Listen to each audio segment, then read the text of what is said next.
The winter sun hung low over the Colorado Territory, casting long shadows across the frost-brittle grass that stretched endlessly toward the snow-capped mountains.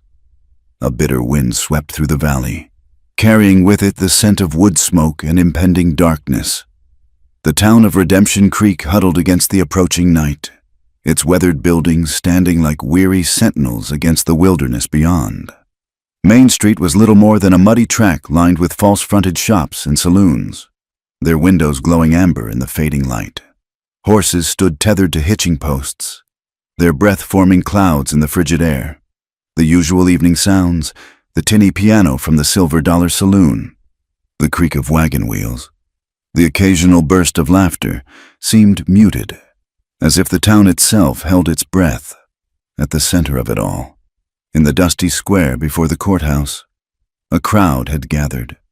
Men in worn coats and battered hats stood shoulder to shoulder with women wrapped in shawls, their faces hard as the frozen ground beneath their boots.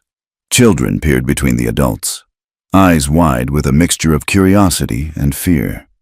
The object of their attention stood on a makeshift platform, a young woman, barely past her 20th winter. Her name was Grace Morrison, though few in the crowd knew it or cared to remember. Her wrists were bound before her with rough rope that had already rubbed her skin raw. Her dress, once a modest blue calico, was torn at the shoulder, and her dark hair had come loose from its pins, falling in tangled strands around a face pale with terror. "Bring forth the iron," commanded Judge Bartholomew Crane, a man whose righteousness sat upon him like an ill-fitting coat.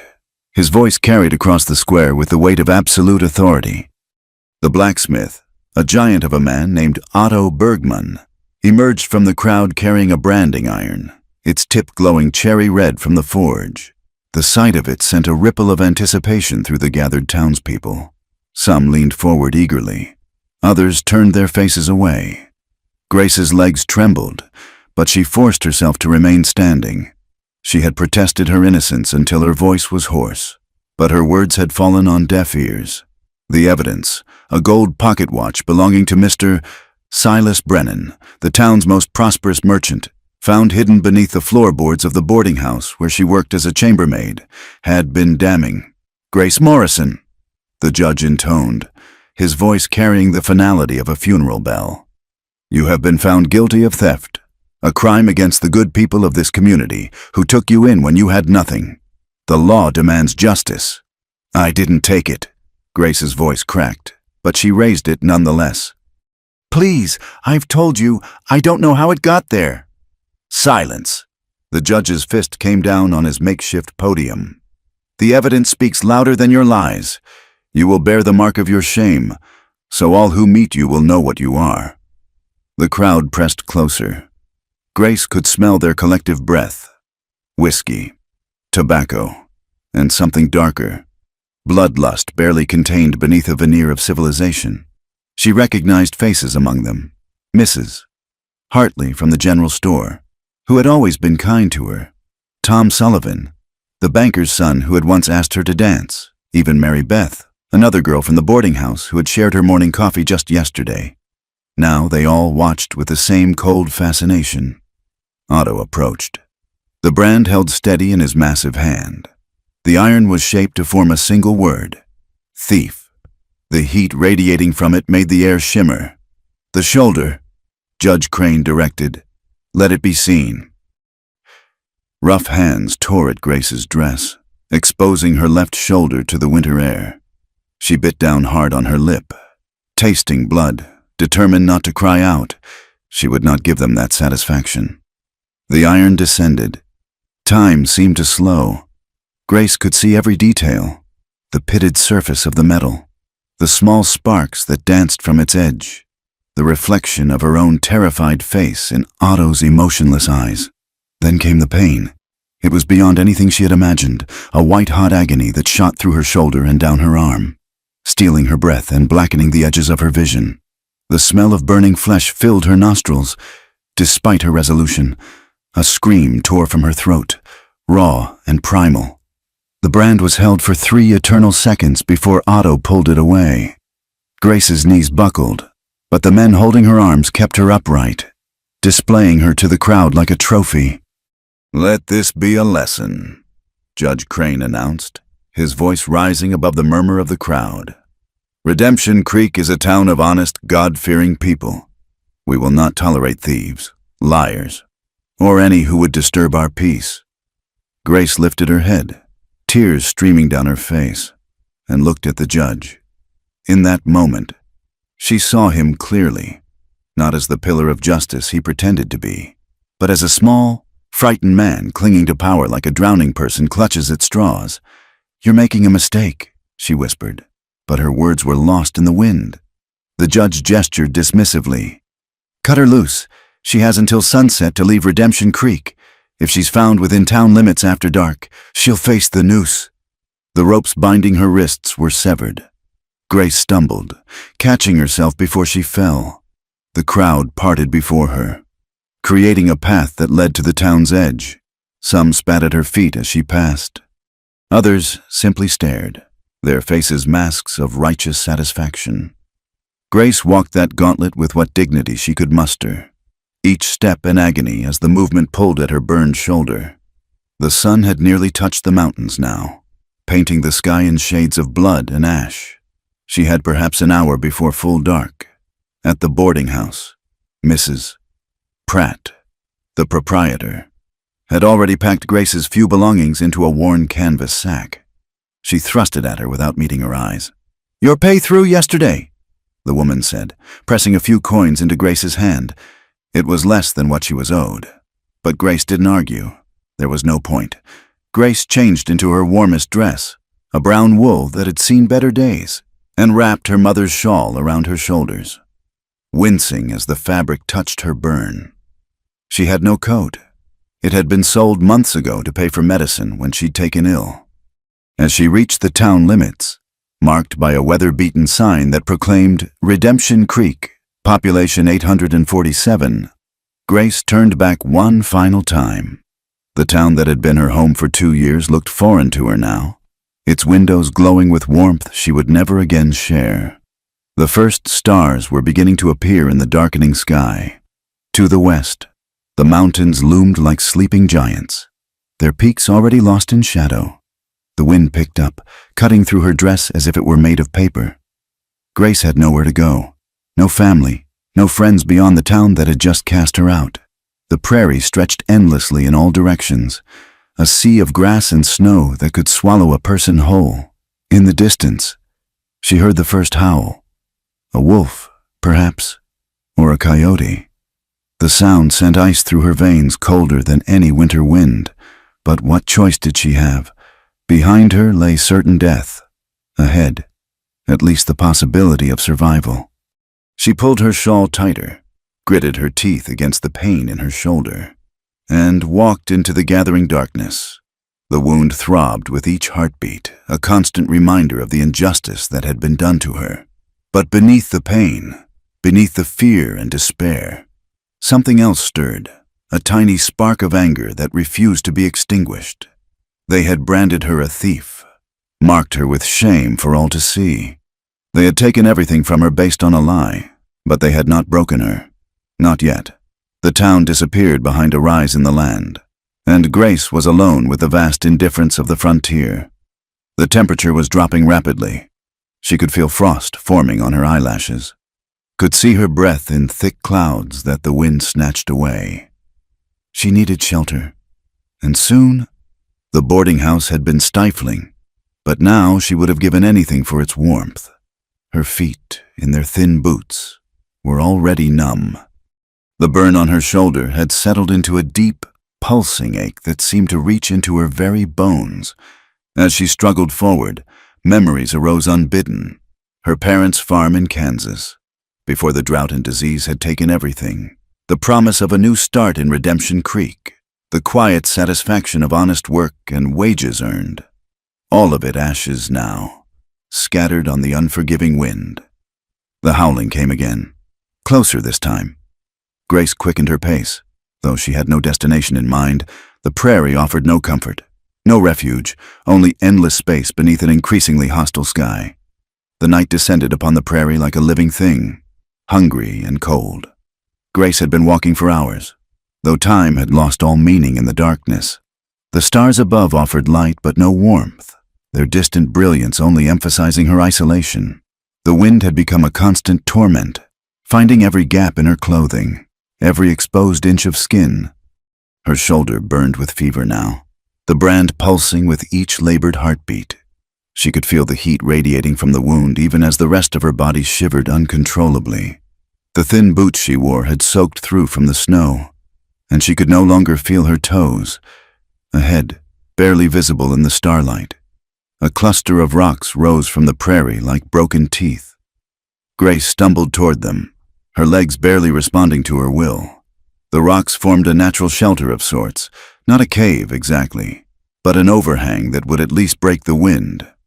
She collapsed beneath the stone outcropping, her breath coming in ragged gasps that sent white clouds into the frigid air. Her hands were so numb she could barely grip the canvas sack containing her few possessions.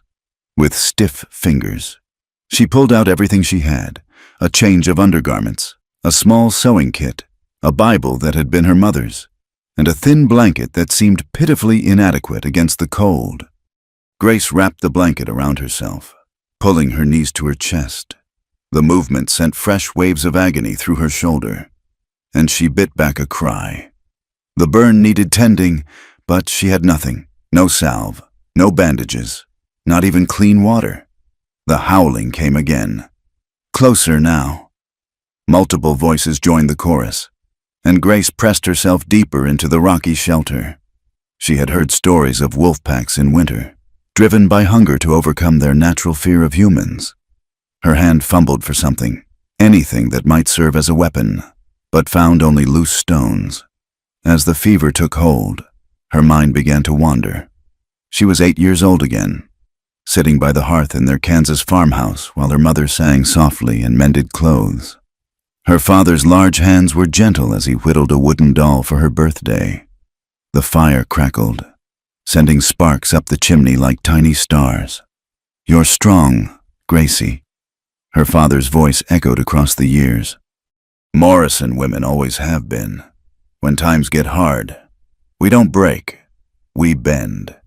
But we don't break." The memory shattered as a sound, different from the wind or wolves, reached her ears. Footsteps, deliberate, measured, crunching through the snow. Grace's heart hammered against her ribs. Had someone from town followed her? Had they decided exile wasn't punishment enough? A figure emerged from the darkness, tall and broad-shouldered, moving with the quiet confidence of someone who belonged in this wilderness. He wore a long coat of buffalo hide and a wide-brimmed hat pulled low. A rifle rested easily in the crook of his arm. Grace pressed herself against the rock, trying to become invisible, but her chattering teeth betrayed her. The man stopped, his head turning toward her shelter. For a long moment, neither moved. Then he approached slowly, the way one might approach a wounded animal. "Easy there," he said, his voice low and rough from disuse. "Not here to hurt you." In the starlight, Grace could make out weathered features, a dark beard streaked with premature gray, and eyes that seemed to take in everything at once. He appeared to be in his 30s, with the kind of face that had seen too much too young. "Please," Grace whispered through cracked lips. "I have nothing to steal." The man's gaze traveled over her huddled form, pausing at the torn shoulder of her dress where the burn was visible. His expression didn't change, but something shifted in his eyes. "Didn't say you did," he replied. He set down a pack he'd been carrying and pulled out a bundle. "You'll be dead by morning without a fire." Grace watched, too exhausted to protest, as he gathered dried grass and twigs with practiced efficiency. Within minutes, he had coaxed a small flame to life in a circle of stones. The warmth hit her like a physical blow, and she couldn't suppress a sob of relief.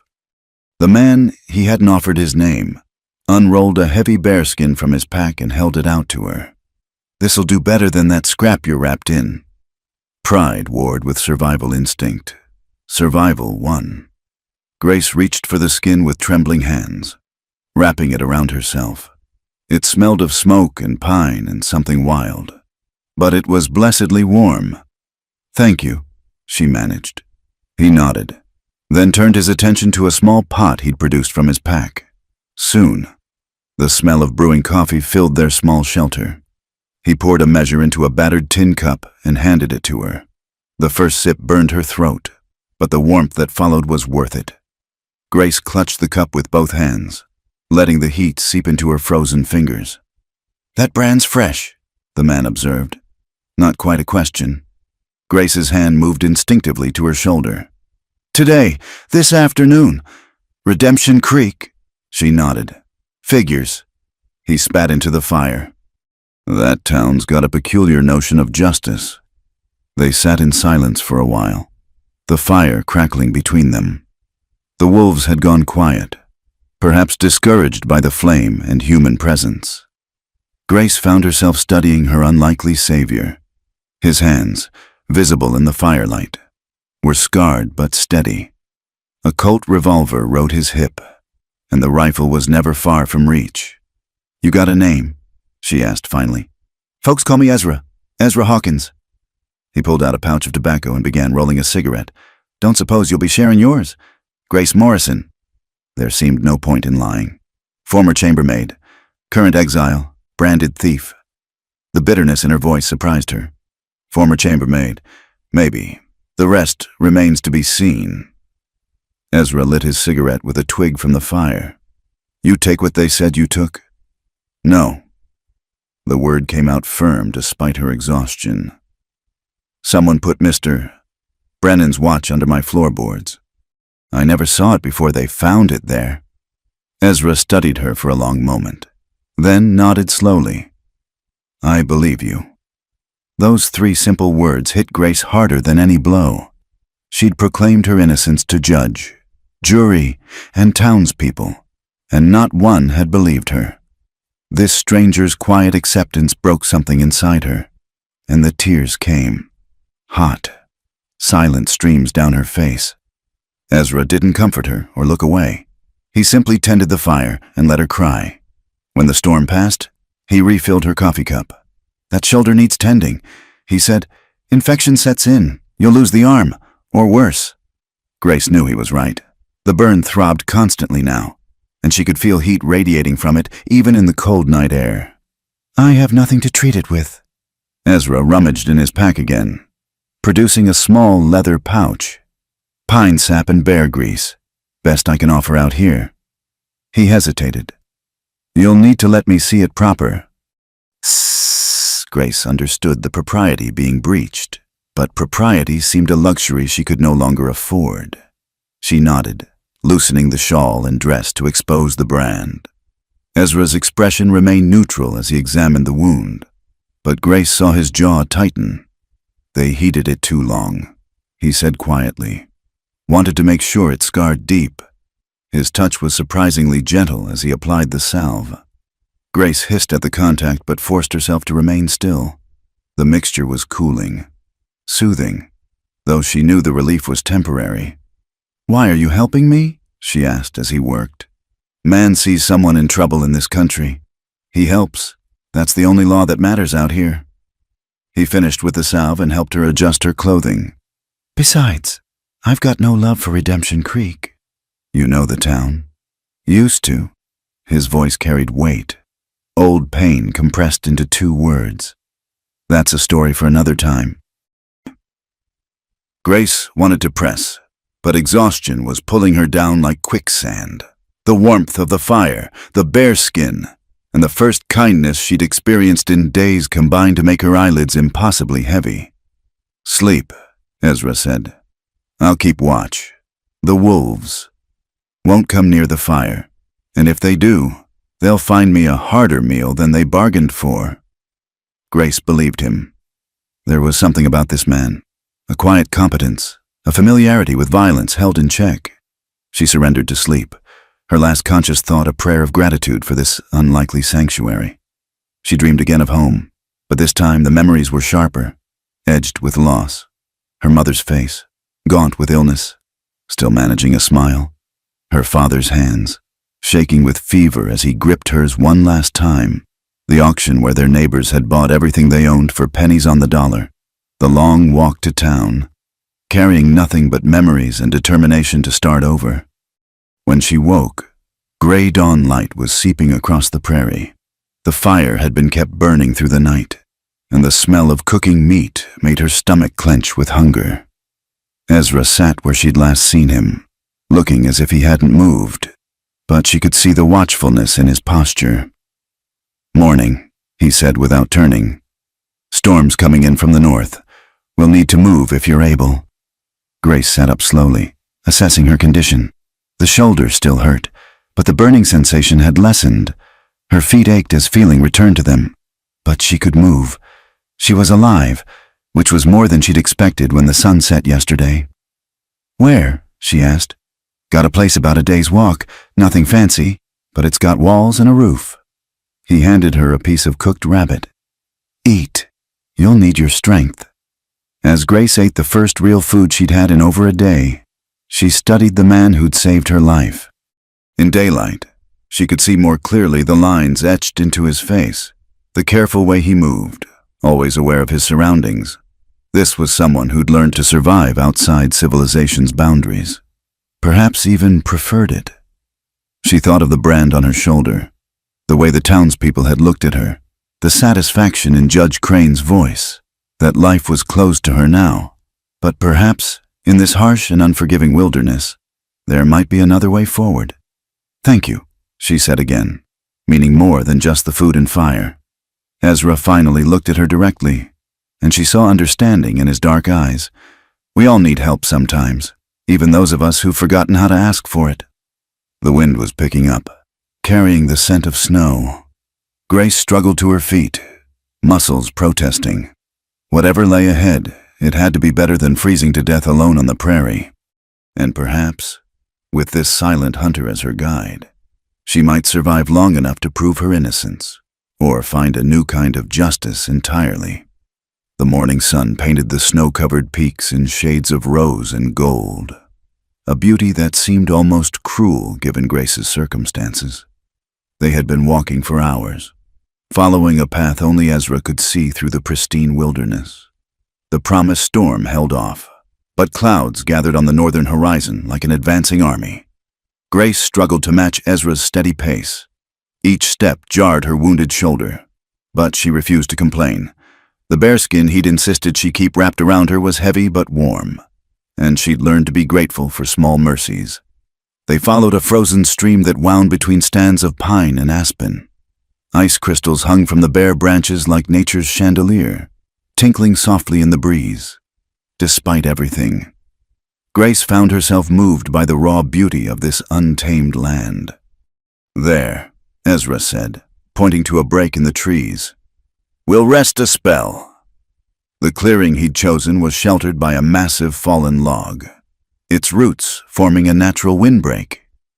Grace sank gratefully onto a relatively dry spot, while Ezra gathered kindling with the same quiet efficiency he seemed to bring to every task. "You know this country well," Grace observed, accepting the piece of jerky he offered. "Been walking these mountains near 15 years.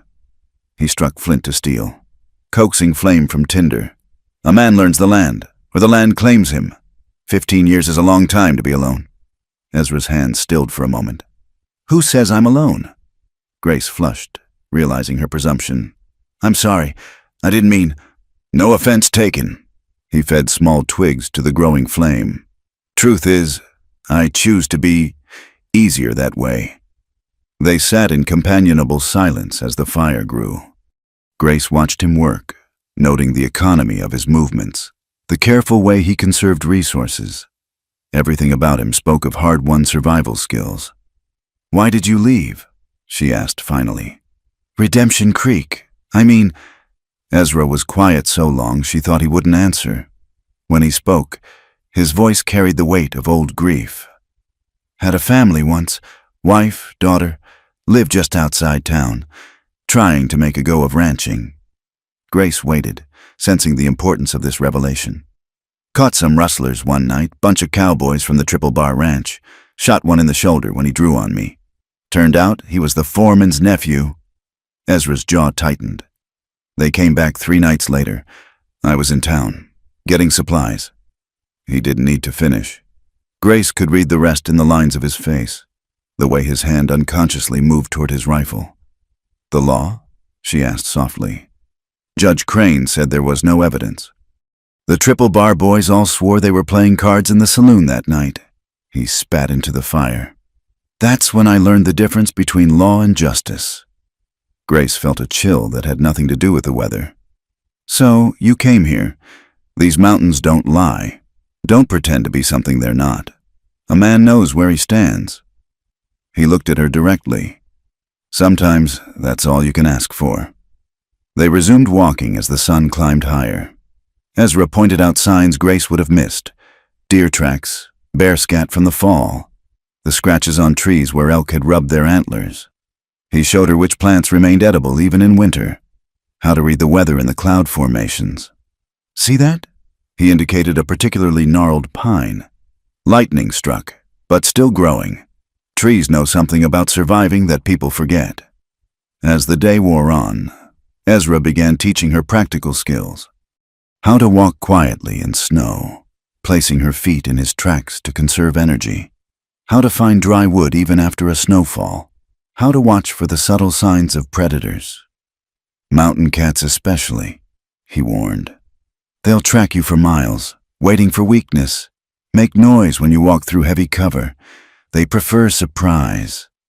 Grace absorbed every lesson, understanding that this knowledge might mean the difference between life and death. Her shoulder still ached, but the regular application of Ezra's salve was helping. She could feel the wound beginning to heal, though she knew the scar would be permanent.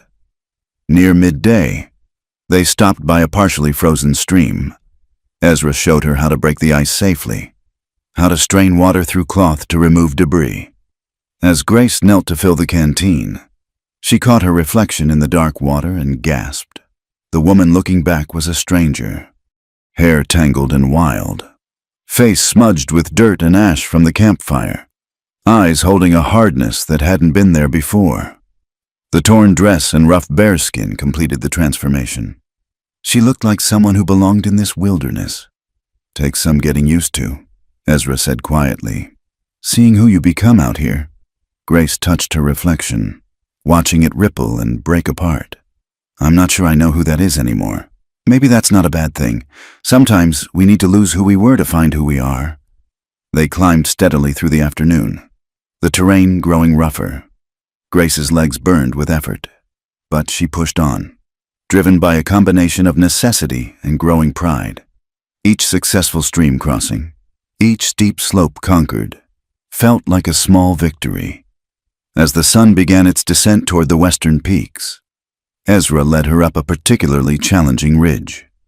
Grace's breath came in gasps by the time they reached the top, but the view stole what little air remained in her lungs. The valley spread below them like a painting snow-covered meadows broken by dark stands of evergreen, a silver ribbon of river winding through it all. Mountains rose on every side, their peaks touching clouds turned gold and pink by the setting sun. It's beautiful, she breathed. Wait until spring. Whole valley turns green, wildflowers everywhere. Elk bring their calves down to graze. Bears come out with their cubs. A rare smile softened Ezra's features. Almost makes a man forget why he came here in the first place. Almost. The smile faded. Some things aren't meant to be forgotten, just carried different. As they descended into the valley, Grace spotted what looked like a cabin nestled against the far tree line. It was small, built of logs chinked with mud, with a stone chimney already releasing a thin stream of smoke. You said you were alone, Grace said, confused. Set the fire this morning before I left, banked it low. He glanced at her. Knew I'd be bringing back company. How could you know that?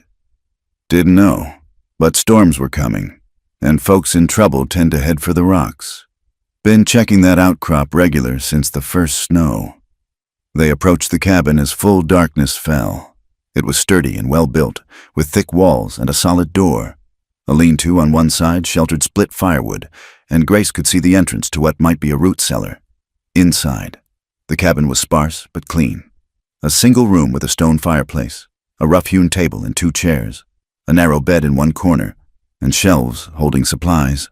Furs hung on the walls for extra insulation, and the floor was covered with worn but serviceable rugs. Ezra stirred the banked fire back to life, adding logs until warmth filled the space. Grace stood uncertainly near the door, acutely aware that she was in a man's private space. "Sit," Ezra said, indicating one of the chairs. "This is shelter, nothing more or less. You're safe here." Grace sank into the chair, exhaustion hitting her all at once. The warmth, the solid walls, the absence of wind. It all combined to make her feel almost drunk with relief. Ezra moved efficiently around the small space, heating water, preparing a simple meal from his stores. He set a bowl of stew before her, venison, wild onions, and roots she couldn't identify but that tasted of earth and sustenance. "Thank you," Grace said, meaning everything. The rescue, the shelter, the human kindness when she'd expected none. "Eat," was all he said. "Tomorrow we'll see about making you some proper wilderness clothes. That dress won't last another day out here." As Grace ate, she watched him tend to various tasks, checking his rifle, mending a tear in a leather pouch, all the small necessities of frontier life. There was something deeply calming about his methodical movements, the quiet competence with which he navigated his chosen exile. "I can work," Grace said suddenly. "I won't be a burden. I can cook, mend, tend the fire." "Wasn't worried about that." Ezra looked up from his work. "But this isn't a permanent solution. Soon as the weather breaks, we'll need to figure out what comes next for you." Grace's hand moved unconsciously to her shoulder. "I can't go back. Not to any town, not with this mark. Marks fade. Truth has a way of coming out, given time." "You believe that? After what happened to you?" Ezra was quiet for a long moment. "I believe in survival first. Justice. That's a luxury for those who can afford to wait." He met her eyes. "Question is, what do you believe in?" Grace considered the question as the fire crackled and the wind sang its lonely song outside. Yesterday, she'd believed in hard work and honest living.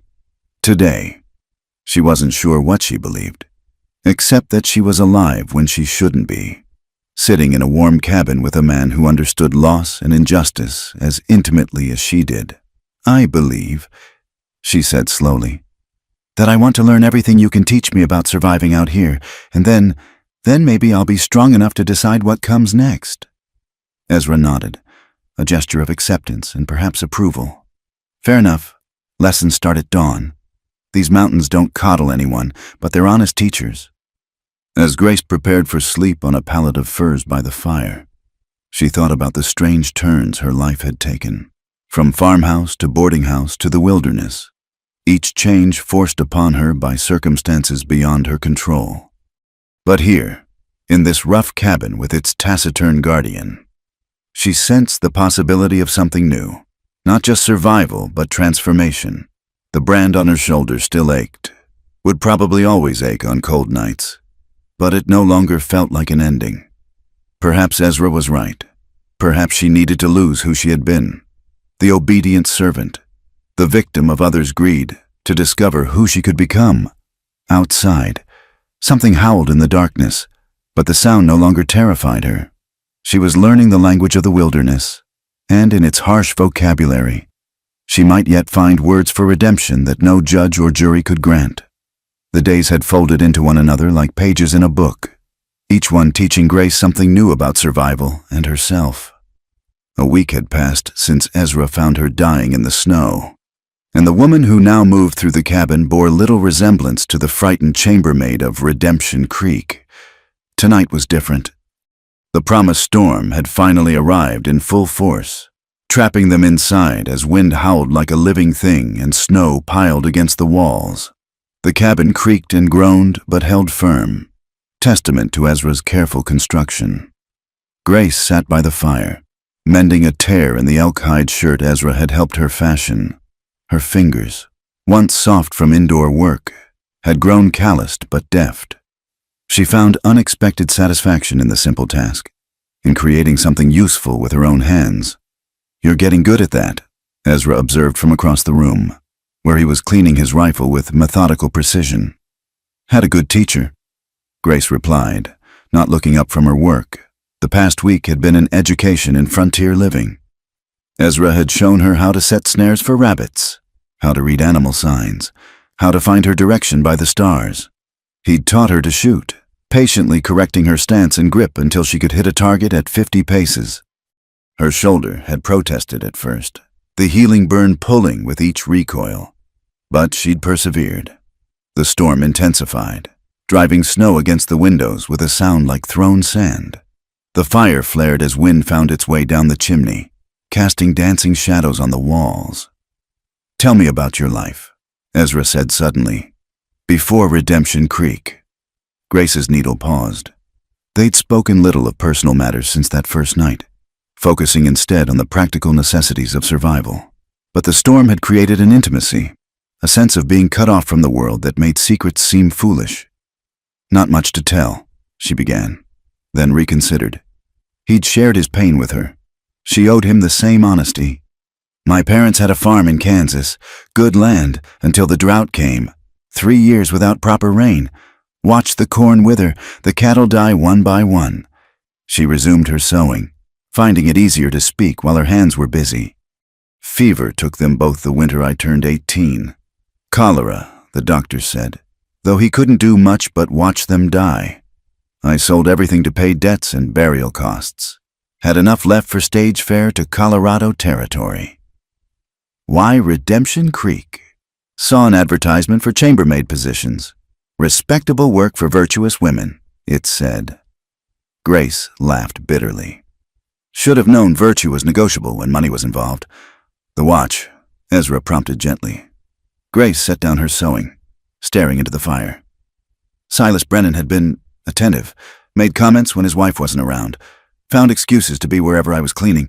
I refused his advances, politely at first, then firmly when he persisted. Man like that doesn't take rejection well." "No," Grace agreed. "The watch appeared under my floorboards 2 days after I threatened to tell his wife about his wandering hands. Sheriff found it within an hour of the accusation being made. Almost like someone told him exactly where to look." Ezra's expression darkened. "Brennan's got the sheriff in his pocket. Probably the judge, too. The whole town. More like he holds mortgages on half the businesses, extends credit to the rest. Cross him, and suddenly your notes are due, your credit's cut off." Grace picked up the needle again, stabbing through the hide with more force than necessary. "I was nobody, no family, no connections, no money for lawyers. The perfect person to make an example of." They sat in silence for a while, listening to the storm rage outside. Grace had learned to appreciate Ezra's silences. They weren't empty but full of thought, of a kind of companionship that didn't require constant words. "I need to tell you the rest," Grace said finally, "about why I can't go back, even if my name was cleared." Ezra waited, patient as always. The boarding house, some of the girls supplemented their income by entertaining gentlemen callers. Grace felt heat rise in her cheeks but pressed on. "I never did, but after the trial, everyone assumed. They branded me a thief, but in their minds, I was something worse. Even if Brennan confessed tomorrow, that suspicion would follow me forever." "People love their scandals," Ezra agreed. "Easier to believe the worst than admit they might be wrong." The wind picked up, howling like a wounded animal. Snow had covered the windows completely, turning the cabin into a warm cave isolated from the world. Grace finished her mending and held up the shirt, examining her work in the firelight. "You've taken to this life," Ezra observed. "Not everyone does. I didn't have much choice. There's always a choice. Some would have given up, let the cold take them. Others would have grown bitter, hard." He studied her across the room. "You've grown stronger instead." Grace considered this.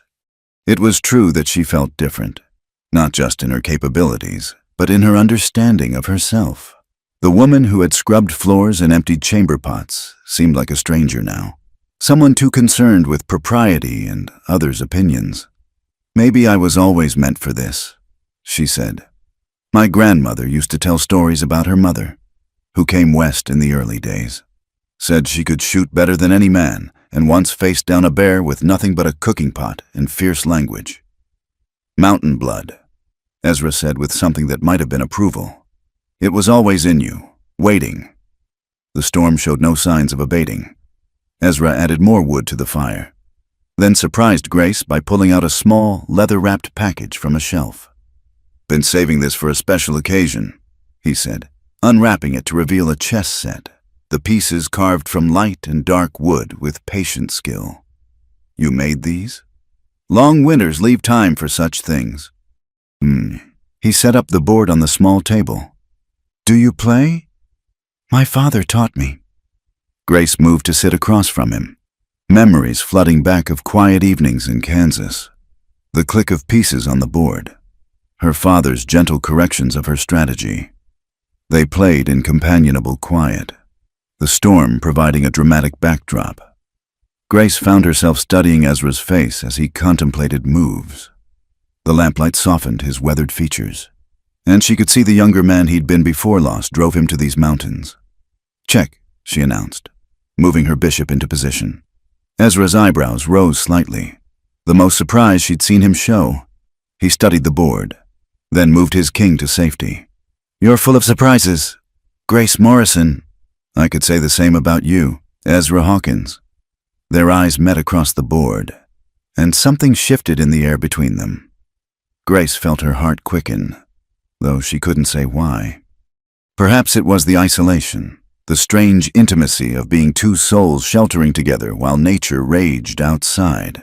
Or perhaps it was something deeper, a recognition between two people who had been broken by the world and chosen to remake themselves rather than surrender.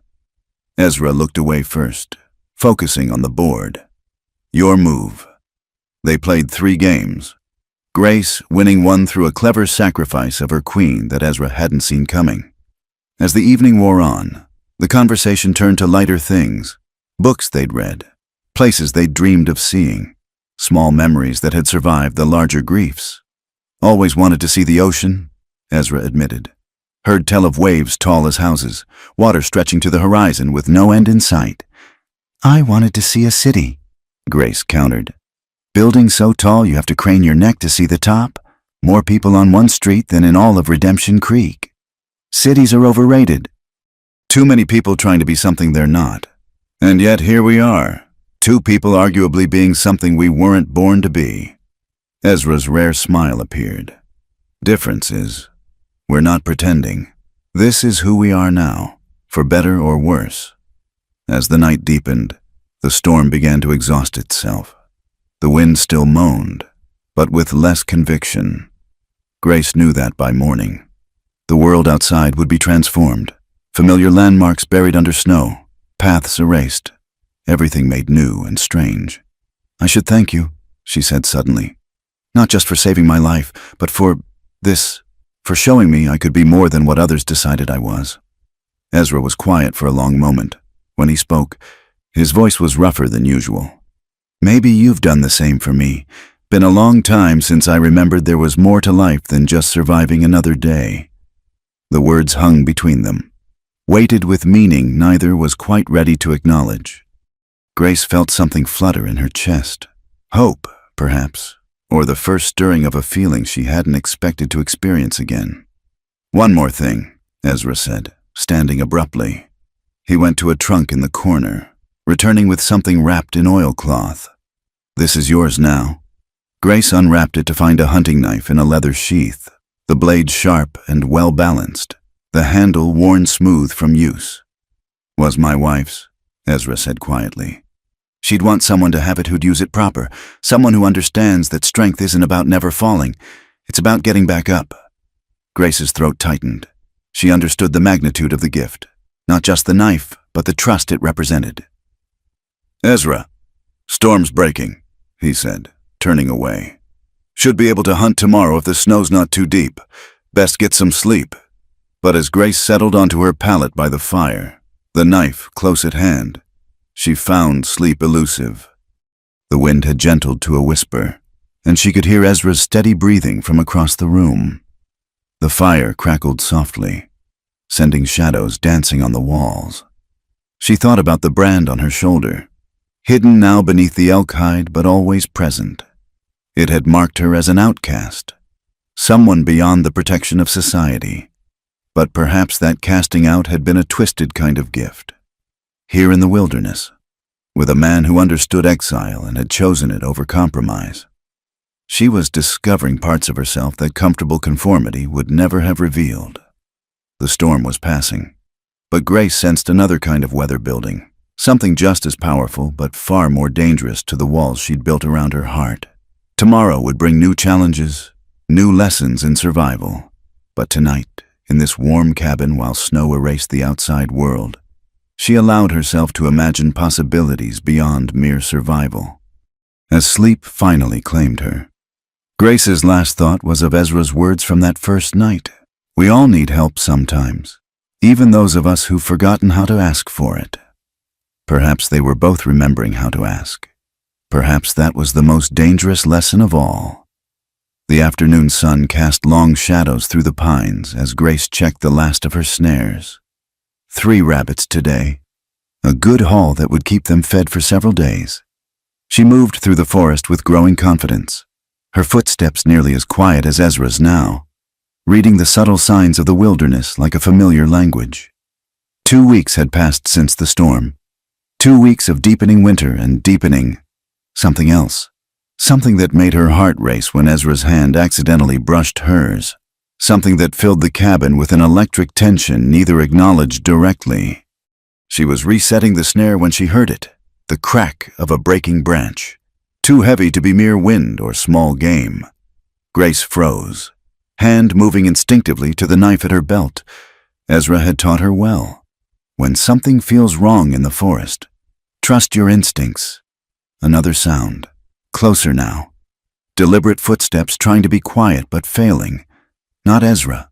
She knew his gait, the particular rhythm of his movement through the trees. Grace eased behind a thick pine, controlling her breathing as he'd shown her. A man emerged from the underbrush, rifle in hand, scanning the forest floor, a trapper by his looks, with a full beard and clothes that had seen better seasons. But it was his eyes that made Grace shrink deeper into concealment, cold, calculating, the eyes of someone who saw opportunity where others saw only wilderness. He was following her tracks. Grace weighed her options. The cabin was a half-mile east, but leading him there was unthinkable. West would take her into rougher terrain where she might lose him. North led to the canyon. Dangerous, but she knew the paths now. The trapper paused, kneeling to examine the disturbed snow where she'd collected the rabbits. His head came up sharply, nostrils flaring as if he could scent her presence. Grace made her decision. She moved swift and silent, using every skill Ezra had taught her. Behind her, she heard a muffled curse as the trapper spotted her fleeing form. The chase was on. Grace ran with purpose, not panic. She leaped a frozen stream, ducked under low-hanging branches, always choosing the path that would be hardest for a larger, heavier pursuer to follow. Her breath came in controlled bursts, visible in the cold air. "No need to run, girl," the trapper's voice echoed through the trees. "Just want to talk. Been a long winter, could use some company." The words sent ice through her veins colder than any mountain wind. Grace pushed harder, grateful for the strength weeks of hard living had built in her legs. She could hear him crashing through the brush behind her, no longer trying for stealth. The canyon edge appeared suddenly, a dizzying drop to the frozen creek below. Grace didn't hesitate. She'd made this crossing before, knew where the fallen log bridged the gap. Her boots found purchase on the icy bark, arms spread for balance as she crossed. Behind her, the trapper skidded to a stop. "You're crazy, girl. Come back here before you fall." Grace reached the other side and turned. The trapper stood at the canyon edge, clearly unwilling to risk the crossing. His face was red with exertion and frustration. "Smart girl," he called across. "But you gotta come back sometime. I'll be waiting. Gets mighty cold out here alone." She didn't respond, simply melted back into the trees. But her hands shook as the immediate danger passed. The sanctuary of the mountains had been breached, Someone else knew she was here. Grace took a circuitous route back to the cabin, doubling back several times to ensure she wasn't followed. The sun was setting by the time she arrived, painting the snow pink and gold. Ezra was outside, splitting wood, but something in her approach made him stop mid-swing. What happened? He didn't waste words on pleasantries, reading the story in her stance and expression. "Trapper, following my tracks from the snare line." Grace set down the rabbits, trying to keep her voice steady. "I lost him at Devil's Canyon." Ezra's expression darkened. "Describe him?" Grace did, noting every detail she'd observed. Ezra listened without interruption, but she saw his jaw tighten progressively. "Jake Thornton," he said when she finished. "Runs traps north of here, but he's more scavenger than hunter. Takes what he wants, whether it's pelts or other things. He knows I'm here now." "Yes." Ezra set aside the axe. "Come inside, we need to talk." The cabin felt smaller somehow, the walls that had seemed so protective now feeling fragile against the knowledge that their isolation had been compromised. Ezra stoked the fire while Grace skinned the rabbits, both using the familiar tasks to settle their thoughts. "He'll be back," Ezra said finally. "Men like Thornton don't give up easy when they think they've found something worth taking." "I won't bring trouble to you," Grace said quickly. "I can leave. Head further into the mountains." "You'll do no such thing." The firmness in Ezra's voice surprised them both. He moderated his tone.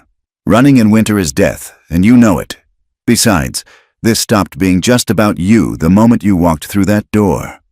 Grace looked up from her work. Meeting his eyes, "What are you saying?" Ezra was quiet for a long moment, seeming to wrestle with words. Finally, he moved around the table, standing close enough that she could feel the warmth radiating from him.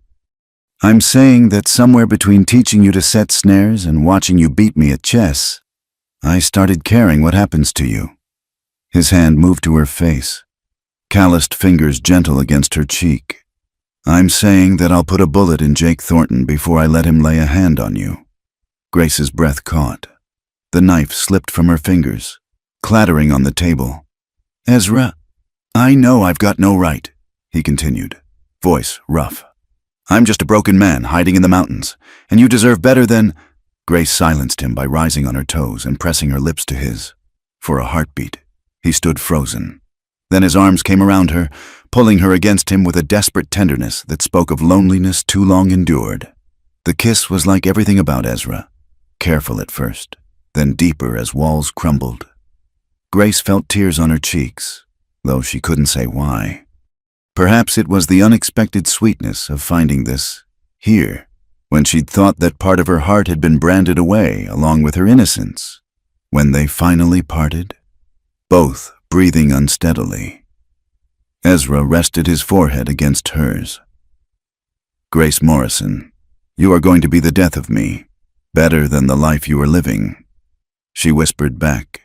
He laughed, a rusty sound that seemed to surprise him. "Can't argue with that." They stood there in the firelight, holding each other, while outside the wind picked up and snow began to fall again. Grace knew the danger hadn't passed. Thornton was out there somewhere, a threat that would need to be faced. But in this moment, in Ezra's arms, she felt something she hadn't experienced since before her parents died, the sense of being exactly where she belonged. "What happens now?" she asked. Now we eat supper and plan for tomorrow. Thornton won't try anything tonight, too cold, and he's not equipped for it. But come daylight, we need to be ready." They worked together preparing the meal, but the atmosphere had changed. Every accidental touch sparked awareness. Every glance held weight. When Ezra's hand covered hers as she reached for a plate, neither pulled away. "I need to tell you something," Grace said as they sat down to eat. "That day you found me, I was ready to die. The cold, the shame, the loss of everything I'd known. It seemed like too much to bear. And now, Grace thought of all she'd learned in these weeks, not just the practical skills, but the deeper lessons about strength and survival and the possibility of rebirth. Now I want to live, not just survive, but really live. Is that foolish? No more foolish than a man thinking he could spend the rest of his days alone and be content with it. Ezra reached across the table, taking her hand. Whatever comes tomorrow, we face it together. Agreed? Agreed. They spent the evening making preparations. Ezra cleaned and checked both rifles, ensuring Grace's aim was true. He showed her defensive positions around the cabin, places where cover was good and sight lines clear. They discussed contingency plans with the calm practicality of people who had learned to face harsh realities head-on. But when the fire burned low and it came time for sleep, a new tension filled the room. Grace stood by her usual pallet, uncertain. Everything had changed with that kiss, those admissions of feeling. "Grace," Ezra said softly. She turned to find him holding out a hand. "Stay with me tonight. Just stay." She went to him without hesitation. They lay together fully clothed on his narrow bed, Grace's head on his chest, listening to his heartbeat. His arms encircled her, one hand stroking her hair with infinite gentleness. "Tell me about after," Grace said into the darkness. "After Thornton, after winter. What happens to us?" "I've been thinking on that." His chest rumbled with his voice. "There's a town 2 valleys over, Silver Creek, bigger than Redemption Creek. More travelers passing through. Less likely to ask questions about a woman's past if she arrives as a married woman." Grace's heart skipped. "Is that a proposal? Ezra Hawkins?" "It's a practical solution," he said, but she could hear the smile in his voice. "Also happens to be what I want more than anything I've wanted in 5 years. But I figured you should know all your options." "What are my other options?" "Stay here, unmarried, and scandalize the mountains. Head to California come spring and start fresh. Find yourself a younger man without so much baggage." He paused. "Though I'd have to track him down and shoot him. So maybe that's not the best option." Grace laughed. "The sound, bright in the darkness." "I choose the practical solution, though I notice you haven't actually asked the question." Ezra shifted, turning so he could see her face in the dim light from the banked fire. "Grace Morrison, you came into my life like a wounded angel and made me remember what it was to hope. Would you do me the honor of becoming my wife? I can't offer much, just these hands, this cabin, and a heart that was frozen solid until you thawed it, but they're yours if you'll have them." "Yes," Grace whispered, her throat tight with emotion. "Yes, Ezra. 1,000 times yes." He kissed her then, sealing the promise. When they finally settled back into each other's arms, Grace felt a peace she hadn't known was possible. Tomorrow would bring whatever it brought. Thornton, danger, the need to defend what they'd found. But tonight, she was no longer branded and bound for shame. She was simply Grace, beloved of Ezra, facing an uncertain future with a certain heart. "I love you," she whispered into the darkness, the words feeling strange and wonderful on her lips. "And I love you," he replied, pressing a kiss to her forehead. "Branded and bound for shame, yet your heart is free, and my desire is yours. Forever, if you'll have it." "Forever," she agreed, and meant it. Outside, the snow continued to fall, covering their tracks and hiding their small cabin from the world. But inside, 2 hearts that had known too much pain found healing in each other. And love bloomed like a wildflower in winter. Unexpected. Impossible. And absolutely true. Dawn came pale and cold. The sky a washed-out gray that promised more snow. Grace woke in Ezra's arms, momentarily disoriented by the unfamiliar warmth and comfort. Then memory returned. Thornton, the chase, Ezra's proposal, and with it, a mixture of joy and apprehension. "Morning," Ezra murmured against her hair. "Sleep well?" "Better than I have in years." She turned to face him, still marveling at the change in his features when he looked at her, the softness that tempered his usual vigilance. "What's the plan?" "First, breakfast. Then we prepare." His expression grew serious. "Thornton will come today.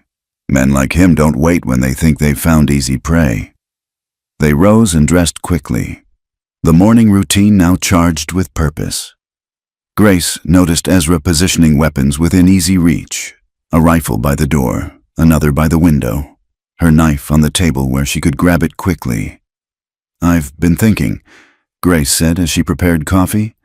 "What if we went to him first? Caught him off guard?" Ezra considered this.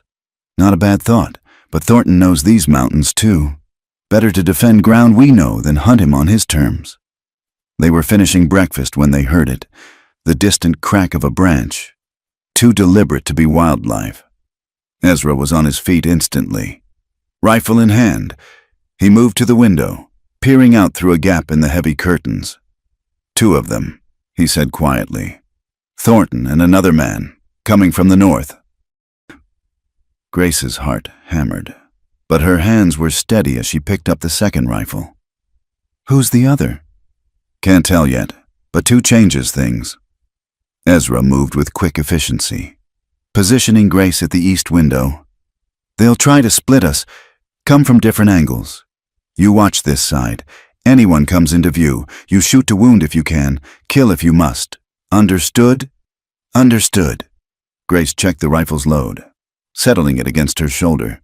The weight felt natural now, an extension of her will to survive. "Grace," Ezra touched her face briefly. "Whatever happens, know that last night meant everything to me. We're going to have many more nights." She said firmly, "This isn't the end of our story." He smiled grimly. "No, it's not." The waiting was agony. Snow began to fall, thick flakes that would muffle sound and obscure vision. Grace kept her position, scanning the tree line, every shadow potentially hiding danger. "Hello, the cabin." Thornton's voice rang out, closer than expected. "Just want to talk. No need for unpleasantness." Ezra didn't respond. Teaching Grace through example, let them reveal themselves, show their positions. "Come now, Hawkins, I know you're in there. Saw the smoke from your chimney, and I know you've got that pretty little thing I tracked yesterday." Grace's jaw clenched at being reduced to a thing, but she maintained her vigilance. "Here's what I'm thinking," Thornton continued, his voice carrying false friendliness. "That girl's a runaway, probably wanted somewhere. There might be a reward. We could split it, friendly-like. You've had your fun with her. Now let others have a turn at profit." The casual assumption in his words made Grace's skin crawl. Beside her, she saw Ezra's knuckles whiten on his rifle stock. "Or maybe," Thornton's voice took on an edge, "she's that branded thief from Redemption Creek. Heard tell they marked a girl for stealing. Drove her out into the snow. Now that would be interesting, wouldn't it? Harboring a criminal could go badly for you." "Hawkins." Movement caught Grace's eye, a figure trying to circle around to her side of the cabin. The second man, moving low through the snow. She tracked him with her rifle, waiting for a clear shot. "Last chance, Hawkins. Send her out, and we'll be on our way. No harm to you." Ezra finally spoke, his voice carrying clearly through the walls. "The lady is under my protection. Thornton. Any man who thinks different will find himself feeding the wolves. That's your only warning." "Protection?" Thornton laughed ugly. "What's a broken-down ex-soldier protecting? Your own interests. More like, well, we'll see about." The second man made his move, rushing toward Grace's window. She fired, the rifle bucking against her shoulder. The man cried out, spinning and falling into the snow, clutching his thigh. All pretense of negotiation vanished. Thornton roared profanities, opening fire on the cabin. Bullets thudded into the thick logs, showering splinters. Grace dropped below the window as glass shattered above her. "You all right?" Ezra called out, returning fire through his window. "Fine." Grace reloaded with hands that barely trembled. The wounded man was trying to crawl to cover, leaving a red trail in the white snow. She felt a distant sort of pity, but no regret. He'd made his choice when he joined Thornton's assault. The firefight was brief but intense. Thornton had taken cover behind a woodpile, firing sporadically. Ezra was patient, waiting for his shots, making each one count. Grace watched her side, ensuring the wounded man didn't try anything desperate. Then, sudden silence. The snow continued to fall, covering the violence with pristine white. Minutes stretched like hours. "Thornton's moving," Ezra murmured. "Heading for the trees, leaving his friend behind. They waited until they were certain he was gone. Then Ezra cautiously opened the door. The wounded man lay moaning in the snow, his rifle well out of reach. "Please," the man gasped as they approached. "Don't leave me to die. I got family." Grace recognized him now. Bill Patterson from Redemption Creek, a hand at the livery stable. He'd been in the crowd when she was branded, had spat at her feet as she passed. "You remember me, Bill?" she asked quietly. His eyes widened in recognition and fear. But Thornton said what? That I was fair game? That a branded woman deserved whatever came to her?" Grace knelt beside him, examining the wound. The bullet had passed through the meat of his thigh, painful but not fatal if treated. "Ezra, bring bandages." Patterson stared at her as she worked to stop the bleeding. "Why? After Because I'm not what you branded me," Grace said simply. "Never was. The real thief confessed 3 days ago, according to that trader who came through last week. Silas Brennan's own nephew, stealing to pay gambling debts." The man's face went white, and not just from blood loss. "We didn't know. You didn't care to know. Easier to blame the outsider, the woman with no protection." Grace finished binding the wound with efficient movements. "You'll live if infection doesn't set in. Can you ride?" I think so." Ezra had retrieved Patterson's horse, which had been tied in the trees, together. They helped the wounded man into the saddle. "You go back to Redemption Creek," Ezra told him. "You tell them what happened here. Tell them Grace Morrison is under my protection, and any man who comes after her will get worse than you did. You tell them about Brennan's nephew too. Make sure everyone knows the truth." Patterson nodded weakly. "I will. I swear it." He looked at Grace. "I'm sorry. For all of it. That don't mean much, but I'm sorry." Grace stepped back. "Go, before you bleed through those bandages." They watched him ride away, swaying but staying in the saddle. Thornton's tracks led off in another direction. He wouldn't be back. Not alone, not after seeing his partner shot down. Back inside the cabin, Grace found herself shaking as the reality of what had happened sank in. She had shot a man, defended her home and her life, but still, she had pulled the trigger without hesitation. Ezra wrapped his arms around her. "You did what you had to do. No shame in protecting what's yours." "I know, it's just—" She pressed her face against his chest. "6 weeks ago, I was scrubbing floors and trying to be invisible. Now I'm shooting men and planning a future I never imagined. Regrets?" Grace thought about it seriously. "No, not one. I'm just amazed at who I've become. Who you've helped me become." "You were always this strong," Ezra said. "You just needed the chance to show it." They spent the rest of the day repairing damage and reinforcing defenses. Word would spread about what had happened. Some might see it as a challenge, but most would think twice before bothering a woman who could shoot and a man willing to kill for her. As evening fell, they stood together looking out at the pristine snow, all evidence of the morning's violence already erased. "Do you really think Patterson will tell them about the nephew?" Grace asked. "He might. Guilt's a powerful motivator." Ezra pulled her closer. "But it doesn't matter now. That life is finished. You can't go back to being who you were before. I don't want to go back, but—" Grace touched her shoulder where the brand lay hidden. "This will always be there. Even if my name is cleared, I'll carry this mark forever. We all carry marks," Ezra said quietly. "Some visible, some not. They're not who we are, just maps of where we've been. What matters is where we're going." Grace turned in his arms, looking up at his weathered face. "Where are we going?" "Ezra Hawkins. Forward," he said simply. "Together, beyond the reach of small men and their smaller ideas of justice. We'll make our own life, our own law, and anyone who tries to stop us will learn what Patterson learned today, that Grace Morrison is nobody's victim, not anymore." The truth of it settled into Grace's bones like warmth from a fire. She had been branded and bound for shame, but that woman was gone. In her place stood someone harder, stronger, and infinitely more free. Someone who could face down her past and choose her future.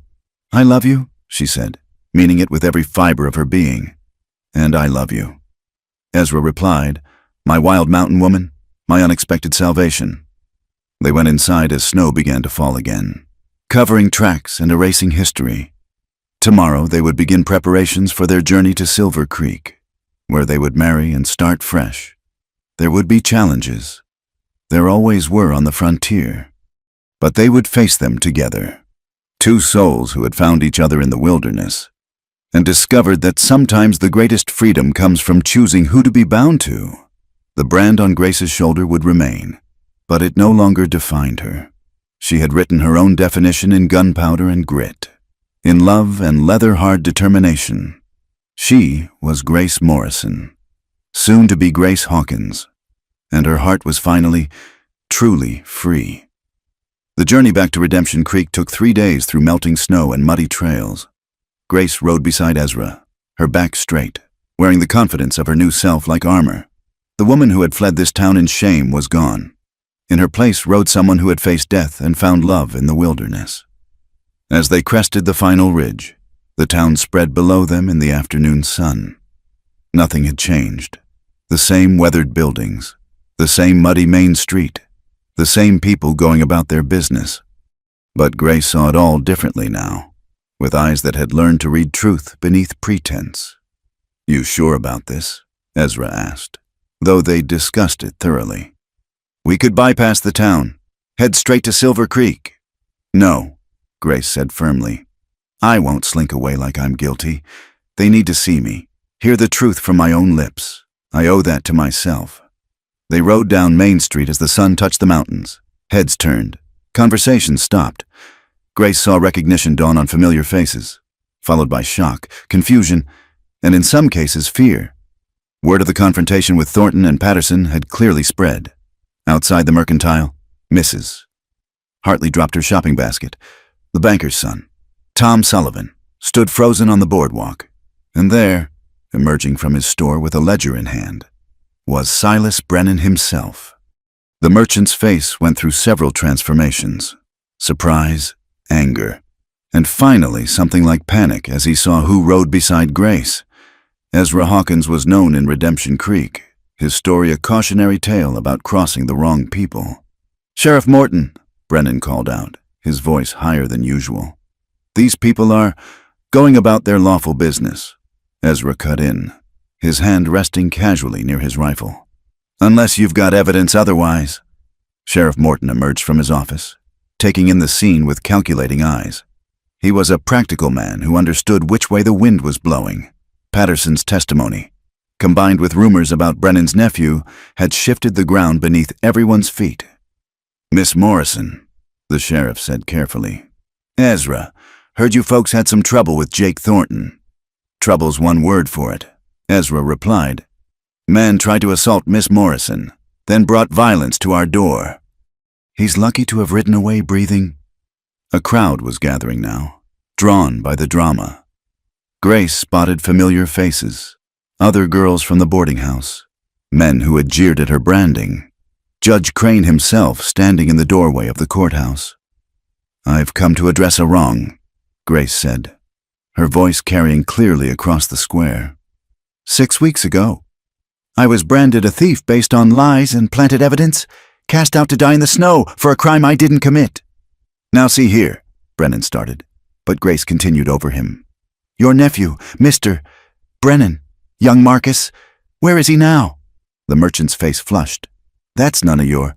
Gone to California, isn't he? Left rather suddenly, just after my trial. Just after Bill Patterson started asking questions about who really had access to your office." Murmurs rippled through the crowd. Grace saw doubt creeping into faces that had been so certain of her guilt. Judge Crane stepped forward, his righteousness somewhat dimmed. "These are serious accusations. Miss Morrison, do you have proof?" "Do I have proof?" Grace laughed, but there was no humor in it. "That's rich, coming from you. What proof did you have against me? besides a watch conveniently found by a sheriff who knew exactly where to look. She dismounted, standing tall despite the memories this place evoked. But yes, I have proof. Patterson saw Marcus Brennan leaving your store the night before the watch was discovered. The same Patterson who lies wounded in his bed, shot for participating in an attack on innocent people. She's lying, Brennan sputtered. This is all— Ask him yourself, Grace interrupted. Ask Patterson what he saw. Ask why Marcus left town so suddenly. Ask why your books don't balance. Mr. Brennan, how much did he steal before you decided to blame someone else? The merchant's guilty flinch told the story better than any confession. The crowd saw it too, and the murmur grew louder. You branded me, Grace continued, her voice rising with long-suppressed anger. Marked me like an animal. Drove me out to die. All to protect your family's reputation. To hide your nephew's crimes. Well, I survived. I more than survived. She pulled back her collar, revealing the scar. Several people gasped. The brand was still vivid, a permanent reminder of their rush to judgment. This is what your justice looks like, Grace said. This is what happens when wealth and connection matter more than truth. But I won't be defined by your mark. I've found my own justice, my own life, beyond the reach of your small minds and smaller morals. Mrs. Pratt from the boarding house pushed through the crowd. Grace, we didn't know. If we had known— You didn't want to know, Grace replied, but without venom. It was easier to believe the worst of a nobody than to question one of your own. Sheriff Morton cleared his throat. Miss Morrison, in light of new information, it seems a terrible mistake was made. If you want to press charges against those responsible— Grace almost laughed. Press charges? In this town, where justice bent like a reed before the wind of influence? The only thing I want from Redemption Creek is what's owed me, she said. My final week's wages from the boarding house, and the possessions that were kept from me. Mrs.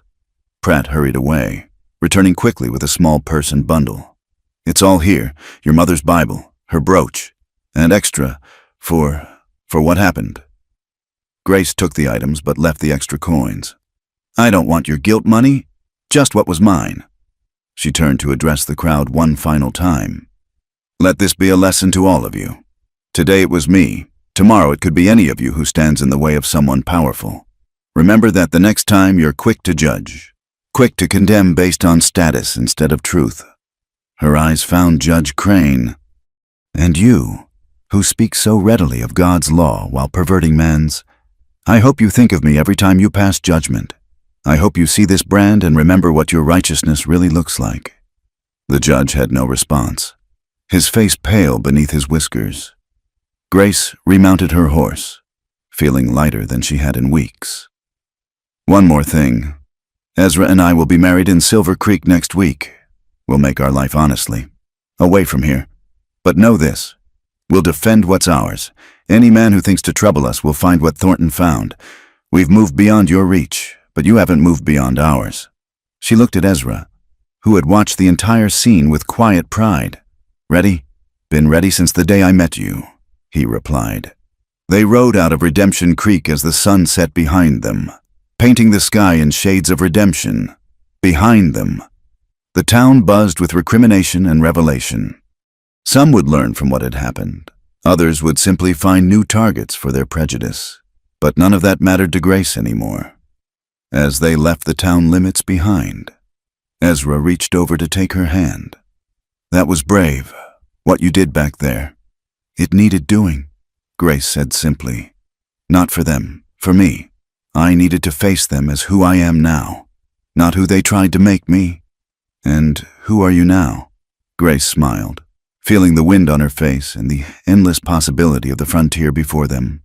I'm a woman who knows her own worth, who can shoot straight and speak truth, who found love in the last place she expected and won't let anyone take it from her. You're also about to be my wife, Ezra reminded her. If you haven't changed your mind after seeing that nest of vipers again. Changed my mind. Ezra Hawkins, you're stuck with me now. For better or worse. Through blizzards and bullets and whatever else these mountains throw at us. They camped that night by a clear mountain stream, far from any town or human judgment. As they sat by their fire, Grace pulled out her mother's Bible, one of the few links to her past life. "She would have liked you," Grace said, running her fingers over the worn leather cover. "My mother, she always said the measure of a man wasn't in his words, but in his actions when no one was watching." What would she have thought of all this? Of what you've become? Grace considered the question. I think she would have understood. She was strong, too, in her quiet way. Faced down drought and disease and never complained. She would have said that sometimes we have to become what the world forces us to be, but we can choose whether that breaks us or makes us stronger. You chose stronger. We both did. They talked late into the night about their future, the life they would build in Silver Creek, the possibility of children someday, the dreams that had seemed impossible when they were both locked in their separate griefs. "I want to tell you something," Ezra said as the fire burned low. "That first night, when I found you in the snow, I almost rode past. I'd trained myself not to get involved, not to care about anyone else's troubles. What changed your mind?"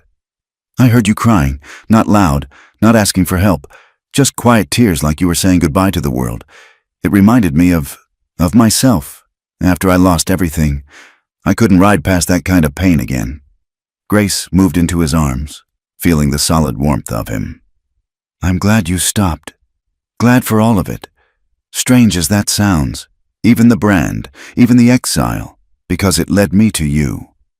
"Phoenix from the ashes," Ezra murmured. "Both of us."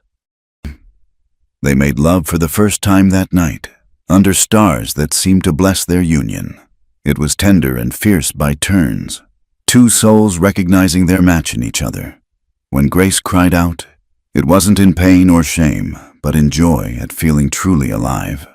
Afterward, they lay entwined, watching the stars wheel overhead. Grace touched the scar on her shoulder, no longer feeling the shame it was meant to inspire. "Do you know what I realized today?" she asked. "They meant this mark to define me forever, to tell everyone who saw it what I was. But they failed." "How's that?" "Because when people see it now, they won't see a thief. They'll see a survivor. They'll see someone who was knocked down and got back up. Someone who found love and life despite their worst intentions." She smiled in the darkness. "In trying to destroy me, they created someone stronger than they could imagine." Ezra kissed her forehead. "Branded and bound for shame, yet your heart broke free." "With the silent hunter's desire," Grace finished. "You gave me back myself. Ezra gave me the chance to become who I was meant to be. We gave each other that chance." They fell asleep holding each other, while the stream sang its ancient song and the mountains stood guard. Tomorrow would bring new challenges, new paths to forge. But tonight, they were simply two people who had found their way through darkness to each other, carrying their scars like badges of honor rather than shame. The brand remained, would always remain, but it no longer had power over Grace Morrison. She had taken their mark of shame and transformed it into a symbol of survival, of love found in the most unlikely places, of justice that came not from courts or judges, but from the simple act of refusing to be broken. In the morning, they would continue to Silver Creek and their new life. But this night belonged to them alone, to truth spoken, to wrong acknowledged if not righted, and to the quiet triumph of hearts that had found their match against all odds. Silver Creek proved to be everything Redemption Creek was not. A bustling town where strangers were common and questions about the past were considered impolite. The justice of the peace. A kindly man named Herbert Walsh married Grace and Ezra in his small office with 2 minors as witnesses. No questions asked about the healing scar visible at Grace's collar.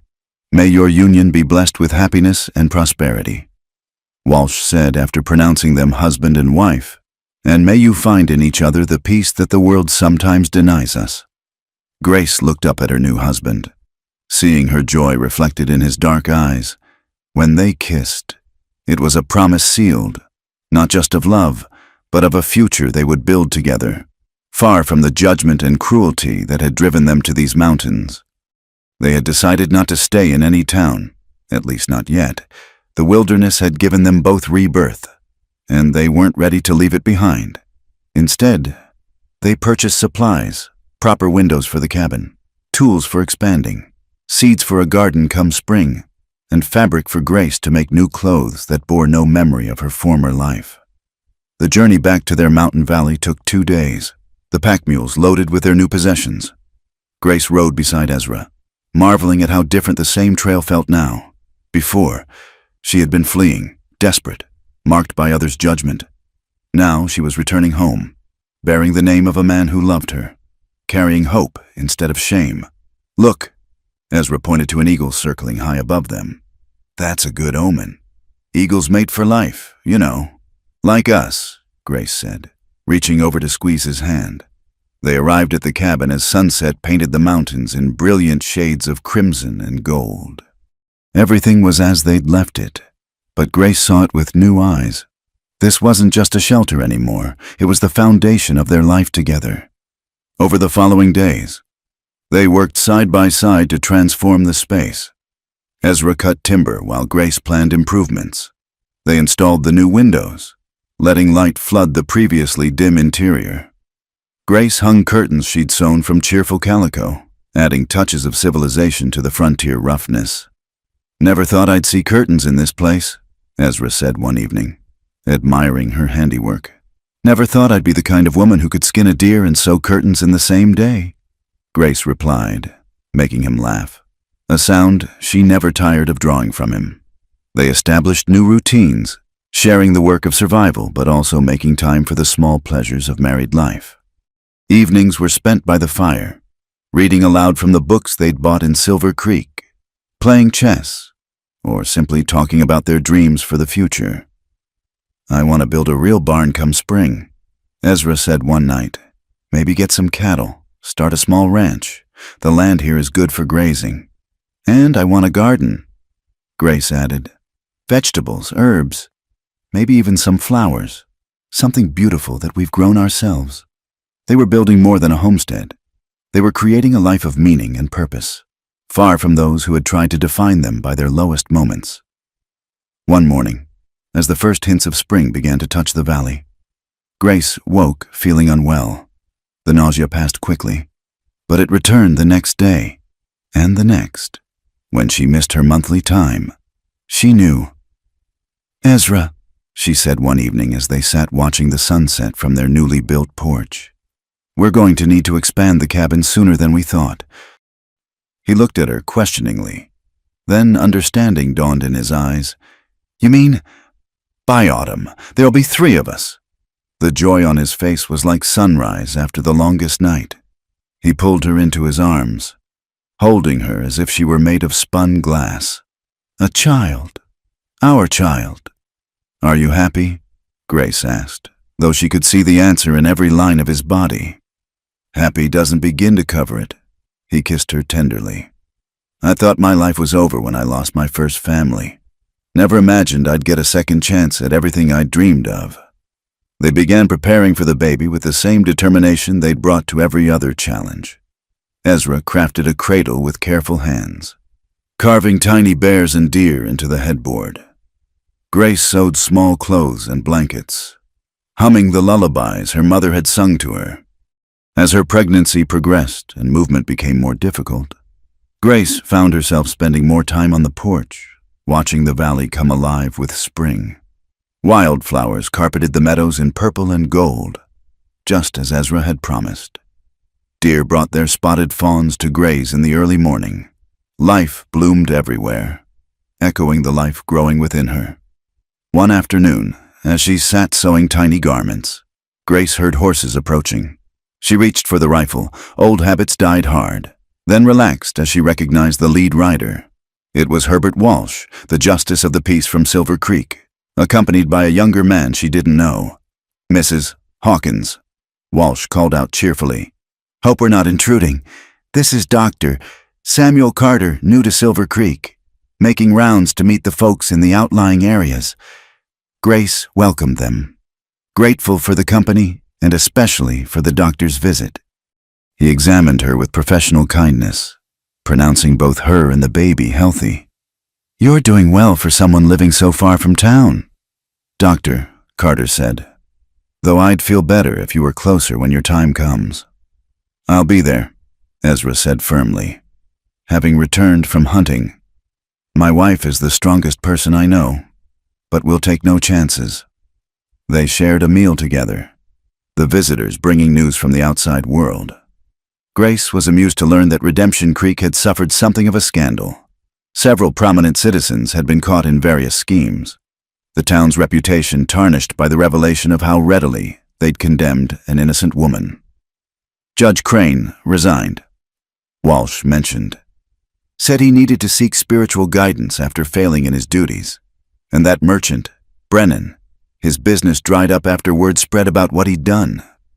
Grace felt no satisfaction in their downfall, only a distant pity. They were part of another life, one that seemed like a half-remembered nightmare now. After the visitors left, promising to return in a month to check on her, Grace and Ezra sat together in the gathering dusk. "No regrets?" Ezra asked, his hand resting protectively on her swollen belly. "How could I regret anything that led to this?" Grace replied, "To you, to our child, to this life we've built." She touched the scar on her shoulder, hidden now beneath the soft fabric of a dress made with love rather than mere necessity. "They tried to mark me with shame, to bind me to their definition of who I was, but all they did was free me to find my true self."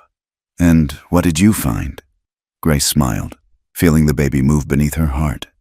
"I found that I'm stronger than I knew, that love can bloom in the harshest ground, that sometimes we need to lose everything to discover what really matters." "You found me," Ezra said softly, "just as I found you." Two broken people who made each other whole. As summer gave way to early autumn, the aspens turning gold against the evergreens, Grace went into labor, true to his word. Doctor. Carter had returned for the final weeks, staying in a tent near the cabin. With his help and Ezra's steady presence, Grace brought their daughter into the world as dawn broke over the mountains. "She's perfect," Ezra whispered, cradling the tiny bundle with hands that trembled. "What shall we call her?" Grace looked at her daughter, their daughter, and knew. "Hope, Hope, Elizabeth Hawkins, because that's what she represents. Hope born from despair, beauty from ashes, love from loss." As she nursed her daughter for the first time, Grace marveled at the journey that had brought her here. From the farmhouse in Kansas to the false comfort of Redemption Creek, through pain and branding and exile, to this moment of perfect joy. Every step, every scar, every tear had led to this. "You know what I think?" she said to Ezra, who couldn't seem to stop staring at their daughter in wonder. "I think everything happened exactly as it was meant to. If I hadn't been branded, I wouldn't have fled. If I hadn't fled, you wouldn't have found me. If you hadn't found me, we wouldn't have this." Ezra finished. "Our own little miracle." They sat together in their cabin, now truly a home, as the sun climbed over the peaks. Outside, the valley stretched green and gold, full of promise.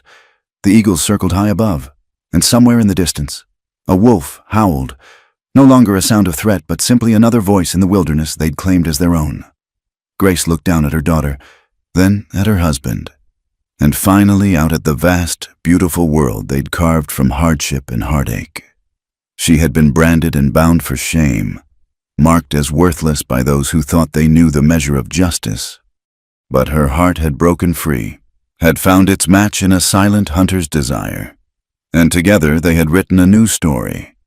The scar remained on her shoulder. It would always remain.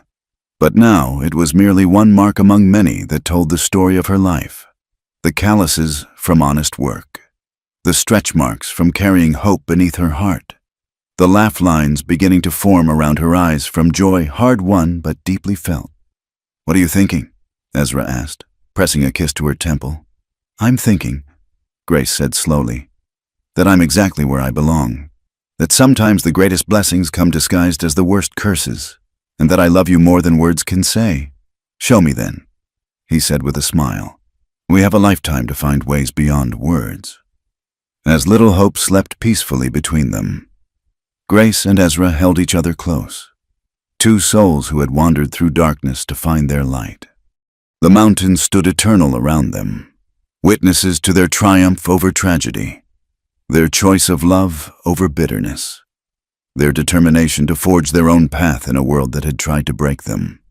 They had both been branded by loss, Ezra by the murder of his first family, Grace by the false accusation and physical mark of shame.